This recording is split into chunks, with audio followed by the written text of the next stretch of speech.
और भी डॉक्यूमेंट आप लोग का गलत है नहीं, जिसका गलत है उसको तो हटाइए दिया है, लेकिन हम लोग तो डीबी सिलेक्टेड हैं, तो हम लोग को क्यों हटाया है? पूरे बिहार राज्य के लिए शर्म की बात है कि एक युवा, यहाँ की बिहार के जो उप मुख्यमंत्री हैं श्री तेजस्वी यादव जी, वो युवा हैं और एक तरह से वो राजनीति के युवा हैं और हम लोग शिक्षा के युवा हैं, बस दोनों। इसलिए वो बार बार हमारे बिहार के जो मुख्यमंत्री है उनके ऊपर ठेला जा रहा है कि सीएम सर कहेंगे तो आप लोगों का काम हम कर देंगे।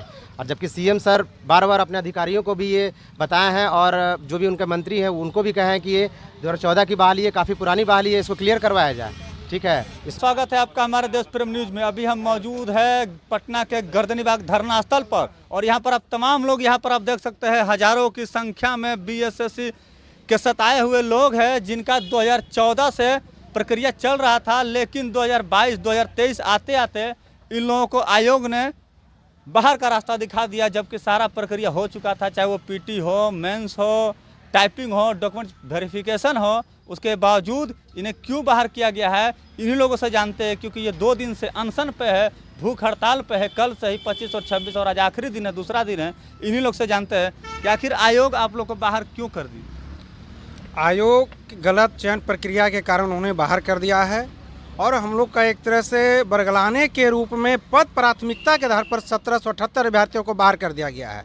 तो मेरा प्रश्न यह है कि जब पद प्राथमिकता क्या होता है, 42 प्रकार के पोस्ट है, अब 42 प्रकार के पोस्ट को भरना अनिवार्य था, तो कहीं ना कहीं किसी न किसी पोस्ट में मिलना चाहिए, लेकिन एक भी पोस्ट में नहीं दिए हैं और खाली एक लाइन में लिख दिए पद प्राथमिकता के आधार पर 1778 अभ्यर्थियों को बाहर कर दिया गया है, जबकि सीट अभी भी बचा हुआ है। तो आप बता, आयोग ये नहीं ना बोलती है कि आप लोग का ज्वाइन नहीं करेंगे? आयोग कहती है सीएम साहब कहेंगे तो कर देंगे। नहीं, आयोग से हमने 8 बार मिल चुके हैं और जब भी मिलते हैं तो कहते हैं कि हम कुछ नहीं कर सकते हैं, अब आपको मुख्यमंत्री के आदेश आता हम आपको काम कर देंगे। मतलब मुख्यमंत्री कहेंगे तो कर देंगे और मुख्यमंत्री कहेंगे तो कर देंगे। लेकिन हमारे एक विधायक थे, वहाँ सीएम के साथ जब मिलते हैं तो कहते हैं कि नहीं, हमारे तो आयोग दक्ष है, वो गलती कर ही नहीं सकते हैं। तो मेरा सवाल है कि 42 प्रकार के जो पोस्ट था उसमें कहीं कोई कट ऑफ जारी नहीं किया गया है कि मिनिमम कट ऑफ जारी क्या है, पंचायत सचिव का क्या है, कर्मचारी का क्या है, किसी भी कट ऑफ जारी नहीं किया है। इसके लिए हमने 11 महीना से लगातार सरकार तक आवाज़ पहुँचाने काम किए हैं। सबसे पहले 70 विधायक से अधिक विधायकों से लेटर,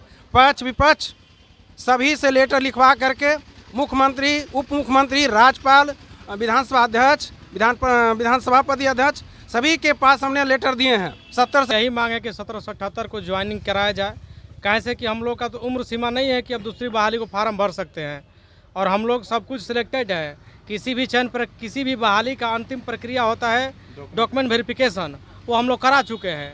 इसका मतलब होता है कि कोई भी व्यक्ति यदि डॉक्यूमेंट्स में फॉल्ट है तो उसको छांटा जाएगा, तो उसमें हम लोग सब डॉक्यूमेंट्स में तो अच्छा तरीका से पास हो गए हैं। तब पर भी डॉक्यूमेंट्स आप लोग का गलत है नहीं, जिसका गलत है उसको तो हटाइए दिया है, लेकिन हम लोग तो डीबी सिलेक्टेड हैं, तो हम लोग को क्यों हटाया है? 42 प्रकार का पोस्ट भरे हैं, इसका मतलब कि हम लोग का 41 में नहीं होगा तो 4200 में होगा।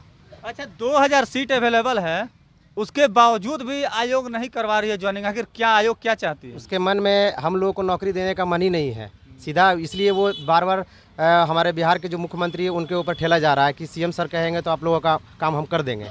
और जबकि सीएम सर बार बार अपने अधिकारियों को भी ये बताए हैं और जो भी उनके मंत्री हैं उनको भी कहे हैं कि ये 2014 की बहाली है, काफ़ी पुरानी बहाली है, इसको क्लियर करवाया जाए।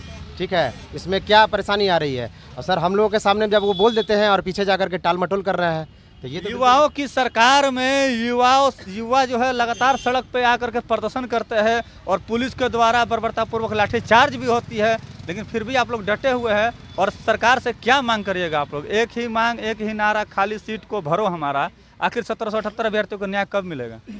वही तो इसलिए तो हम लोग बैठे हुए हैं कि सरकार अब इस पर कब सुनवाई करता है। तो समय देते देते टालते कि अब आप लोग को हो जाएगा, तो कब तक हो जाएगा? इसी देखते देखते हम लोग धरना प्रदर्शन 2 दिन के किए हैं। हो सकता है आने वाला नहीं हो, इस पर सरकार इस पर कोई संज्ञान नहीं करे, कुछ नहीं करेगा, तो आगे हम लोग हो सकता है कि हम लोग अनशन में बैठेंगे। अच्छा, अभी 2 दिन का भूख हड़ताल कर रहे हैं आप लोग, आज दूसरा दिन, आज आखिरी दिन है। सरकार से क्या मांग करिएगा आप लोग? सरकार से यही मांग है कि इस धरना प्रदर्शन के माध्यम से हम लोग का 1778 को ज्वाइनिंग दिया जाए। सर हम लोग पीटी मेन सारा चीज़ डॉक्यूमेंट वेरिफिकेशन करा कर भी अभी दर के ठोकरे खा रहे हैं सर, और हम लोग को 1778 को ज्वाइनिंग दिया जाए। लगभग 4000 के करीब सीट अभी भी खाली है सर। अच्छा, युवाओं के सरकार में युवाओं को भटकना पड़ रहा है, क्या कहिएगा? ये भटकाने वाली ही सरकार है, हम लोग को बहुत भटका रही है। करीब ये 9 महीना से हम लोग को सरकार ये भटका रही है। ये 2014 की बहाली है, जो कि अब 10 साल लगभग होने वाला है। एक एक बहाली में सरकार अगर 10 साल लगाएगा तो फिर अभ्यर्थी कहाँ जाएगा, उसको तो एक मरना ही रहेगा ना। हम लोग का नौकरी का हर स्टेज हो चुका है, PT, mess, document verification, counselling, merit where it सब कुछ आ गया है, फिर भी सरकार हम लोगों को ध्यान नहीं दे रही है। और हम लोग धरना पे बैठे हुए हैं कि सरकार तो हम लोग सुन ले, और अब कुछ नहीं बचा हो लोगों के पास। अब लगता है कि सीधा बस आखिर सरकार जो है आप लोग की बातों को सुन नहीं रही। आप लोग लगातार प्रदर्शन कर रहे हैं, 11 महीने से लगातार आप लोग प्रदर्शन कर रहे हैं, उसके बावजूद भी सरकार नहीं सुन रही है। आखिर सरकार को क्या कहना चाहिएगा? बस सरकार से यही रिक्वेस्ट है कि प्लीज़ 1778 बच्चों का कल्याण कर दें। 1778 बच्चों का कल्याण कर दें। आप क्या कहिएगा सर? हम लोग तो यही मांग करते हैं सरकार के द्वारा कि हम लोग को ज्वाइनिंग दिया जाए, क्योंकि 10 साल हो गया है। 10 साल एक लंबा समय होता है। 10 साल में हम लोग का उम्र ख़त्म हो गया, अब हम लोग कहाँ जाएंगे? सरकार से हम वही उम्मीद करते हैं, युवा सरकार है, नया सरकार आया है, हम लोग का ज्वाइनिंग दिया जाए। यहाँ पर आप देख सकते हैं कि इनके बैनर पर लिखा हुआ है यहाँ पर 9 वर्ष का मानसिक और शारीरिक प्रताड़ना का हर्जाना भरो या 1778 छात्रों को नियुक्ति दो।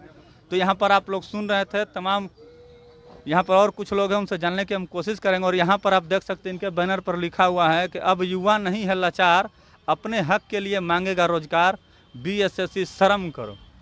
जी, ये तो बहुत शर्म की बात है कि एक बहाली में इतना लंबा लगने के बावजूद भी आप क्लियर नहीं करा पा रहे हैं। या तो सरकार की नाकामी है या तो फिर कमीशन की नाकामी है।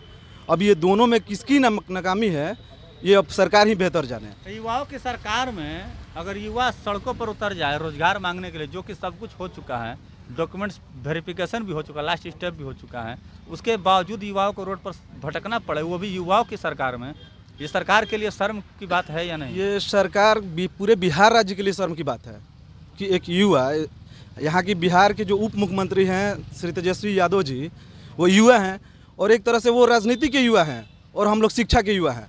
बस दोनों में यही फ़र्क है। लेकिन वो भी युवा है और वो इसी आधार पे इस चुनाव में सबसे बड़ी पार्टी बन के उभरे थे कि हम अगर कैबिनेट में आएंगे, मेरी सरकार आएगी सत्ता में, तो 10 लाख पहली कलम से मेरी नौकरी मिलेगी। आज उसी का दिन है कि वो सबसे बड़ी पार्टी उभर के आए थे। लेकिन अगर वो अपनी बातों पर नहीं रहेंगे, अपने वादों पर नहीं रहेंगे, तो आने वाला दिन उनका भी खराब होगा। जैसे हम लोग को दर दर भटक रहे हैं, उनका भी होगा कि सरकार नहीं बनेगा। अच्छा, वो आप लोग से वादा किए थे जो विपक्ष में थे, उनको क्या कहना चाहिएगा? सरकार में आ गए अब क्या कहिएगा? वही तो आपसे हम बात बोल रहे हैं कि जब वो सरकार में नहीं थे, जब वो चुनावी मैदान में थे, उनसे क्या मांग करते हैं? उनसे यही मांग करते हैं हम कि जो बहाली इतनी लंबी है और सारे प्रक्रिया हम लोग का हो चुका है, उसको जल्द से जल्द आप क्लियर करा दीजिए। आपसे एक हाथ जोड़ के रिक्वेस्ट है, विनती है कि आप इस बहाली को क्लियर करा दीजिए। तो युवाओं का हाथ जोड़ करके विनती है तेजस्वी यादव जी से कि जो आपने वादा किया था उस वादे को पूरा करिए और 1778 अभ्यर्थियों को ज्वाइनिंग कराइए, नियुक्ति कराइए जल्द से जल्द, क्योंकि ये युवा जो है 11 महीने से भटक रहा है। और 2014 की वैकेंसी है, जब जीतन राम मांझी उस टाइम बिहार के मुख्यमंत्री थे, उनका ये वैकेंसी निकाला हुआ था। तो साथियों, आपकी क्या प्रतिक्रिया है कमेंट्स में जवाब जरूर दीजिएगा। अगर आप हमें यूट्यूब पर देख रहे हैं तो सब्सक्राइब कीजिए, फेसबुक पर देख रहे हैं तो फॉलो और शेयर जरूर कीजिए। धन्यवाद। आप देख रहे हैं देश प्रेम न्यूज।